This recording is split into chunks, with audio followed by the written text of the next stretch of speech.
Kenneth asks a very quick and simple question. Thank you. Are there any disadvantages to training with uneven kettlebells? Kenneth, you know, if you read Pavel's book up there, Return of the Kettlebell, he specifically mentions me for convincing him that uneven kettlebells are really good to use. But your question, and dang it if you guys don't do this, you guys are getting better every week at throwing questions at me that I've never thought of. Are there disadvantages to uneven kettlebells? Well, it's interesting because I like a huge difference in kettlebell weight. If you got the 32 in your right hand, I like the 16 in the other hand. I mean, a 2-to-1 ratio. I mean, you know, if you're doing presses with the 20 here and the 10 here, I like that because weirdly, you would think, okay, 20 here, you would think you press like that or something. You don't. You press like that. Well, if you're if you think about it, you'll press correctly. Disadvantages. Well, as always, if you do anything ballistic, double kettlebell cleans, double kettlebell swings,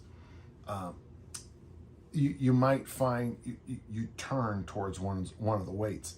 And I think it'd be interesting to figure out which one you do turn. I had never seen anyone twist with double kettlebells until I was at a cert. I won't even tell you where it was, but I was at a cert and someone was really struggling, and it was like this. It was an answer to a question, and the second the person went uneven, these old patterns that the person had gotten rid of emerged. In fact, there was a little bit of frustration. At the RKC certs, people get very tired. You're just tired. You're doing a lot physically. You travel. It's airplane flight, hotel, strange place. Your normal bodily functions are out of tune. There's people you never met. You got me yelling at you. Me yelling at you. And so people sometimes will regress quickly. So one of the things I'd like you to think about is that if you do have bad old patterns, and this is just I'm trying to answer your question, but uneven bells might bring up some issues. What's the best way to work those issues? Well, go on the other side and flip the bell weights and see if that fixes it.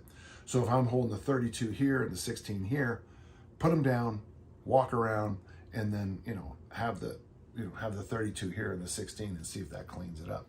By the way, oddly, it usually does. The human body is an interesting thing. I hope that answers your question. Again, I'm a huge fan of uneven bells. I think for presses and double kettlebell front squats and double swings, they open your eyes. And if you want to have a little fun in the armor building complex, maybe stick to lower rounds. But if you do the armor building complex, 2 double cleans, 1 double press, 3 double front squats, put the weight down and flip. Using unevens there will really, this is gonna be weird, but the reason it's only 1 press is that most people don't press really well.